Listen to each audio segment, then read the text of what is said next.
दोस्तों, आप सभी का मेरे नए वीडियो में स्वागत है। तो आज हम बता रहे हैं आईपीएल टीम यानी कि चेन्नई सुपर किंग्स सीएसके का नया 2022 आईपीएल के लिए स्क्वाड।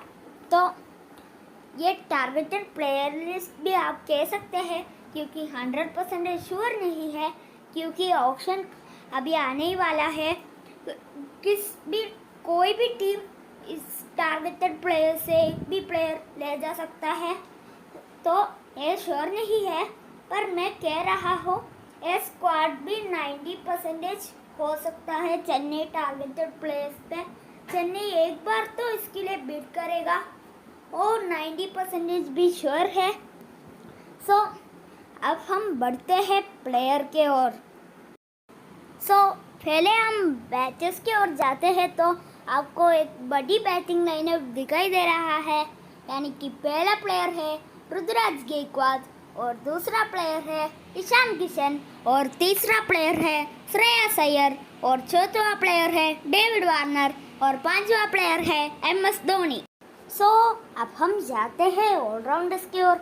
ऑलराउंडर्स के आपको दो प्लेयर्स दिखाई दे रहा है, आपके स्क्रीन पे अभी आया होगा, रवींद्र जडेजा और मोइन अली।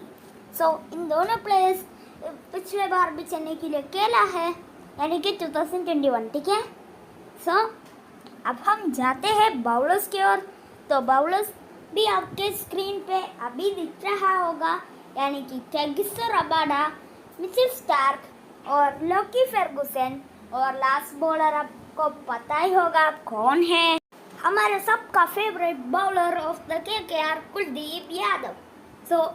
इन प्लेयर्स आपको दिखाई दे रहा है चेन्नई के बाउलिंग पे। तो अब हम बात करते हैं चेन्नई कैसे फील्डिंग पे फील्डर्स को रखेगा। पहले हम रवींद्र जडेजा को बता देते हैं। तो रवींद्र जडेजा पहले पावर प्ले ओवर्स पे इनर सर्कल पे रहेगा और बैट्समैन पे लेग साइड पे आपको दिखाई देगा रवींद्र जडेजा को, और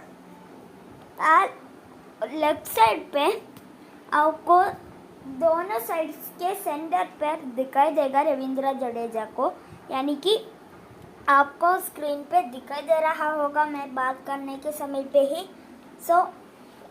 ऐसे सेंटर पे लगाने की कारण ये है कि जडेजा को आप पता होगा एक बड़ी फील्डर है, यानी कि डायरेक्ट हिट भी कर सकता है।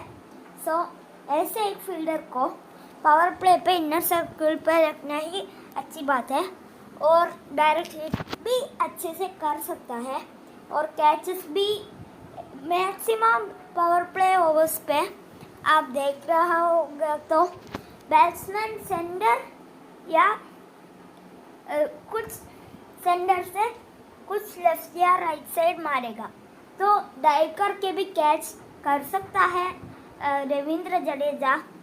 रवींद्र जडेजा को इनर सर्कल पे सेंटर पोजीशन लेग साइड पे रखना बहुत बड़ी बात है पावर प्ले पे। और अगर पावर प्ले ख़त्म हुआ तो जडेजा का फील्डिंग पोजीशन बदल सकता है।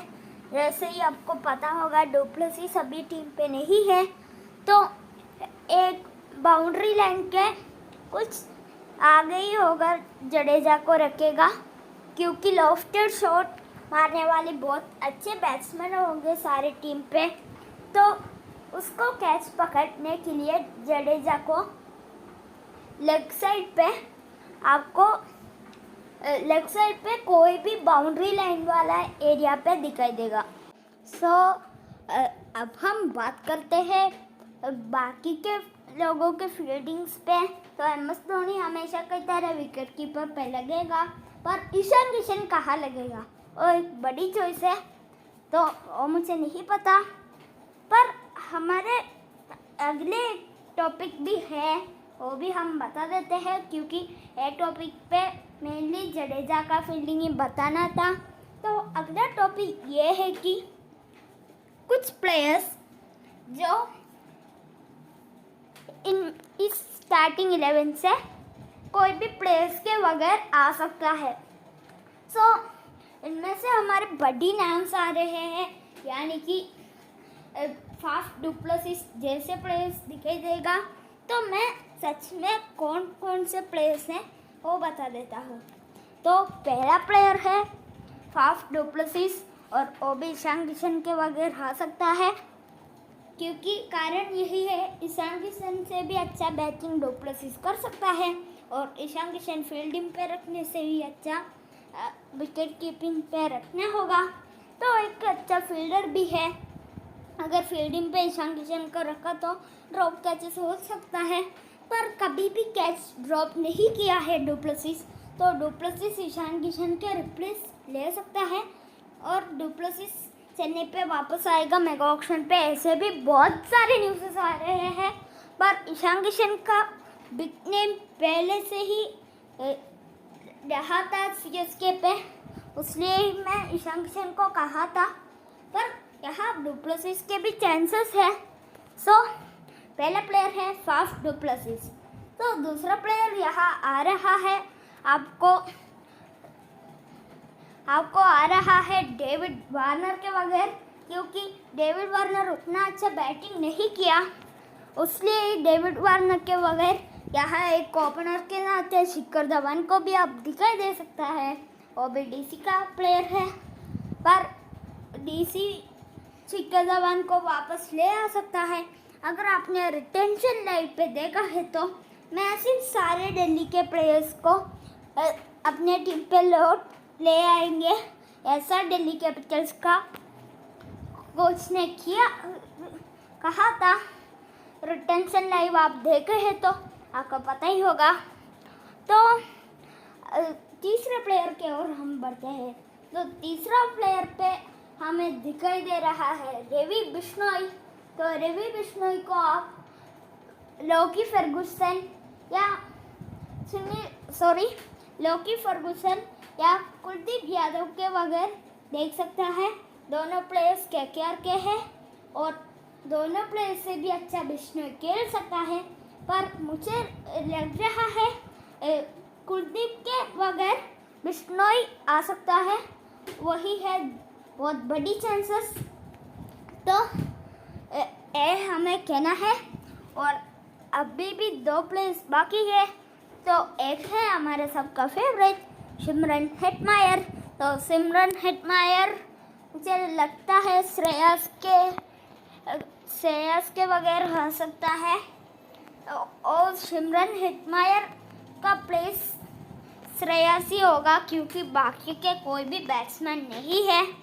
पर मुझे सिमरन हेटमायर पर उतना उम्मीद नहीं लग रहा। सो सिमरन हेटमायर रहा, हम नाम तो करेंगे, क्योंकि श्रेयस अय्यर अगर चूक गया तो हेटमायर भी लिस्ट पे हमें मिला है। और एक और बात कह देते हैं, हमने बहुत सारे न्यूज़ और हमने बहुत सारे दिन लेकर ये वीडियो बनाया है, तो आप सब सपोर्ट कीजिए। हमने उतना न्यूज़ इकट्ठा किया है, क्योंकि वो प्लेयर आएगा वो कंफर्म करने के लिए। सो आप ज़रूर सब्सक्राइब कीजिए। सो अब हम आखिरी प्लेयर की ओर बढ़ते हैं। तो आखिरी प्लेयर हम सबका फेवरेट प्लेयर ही है।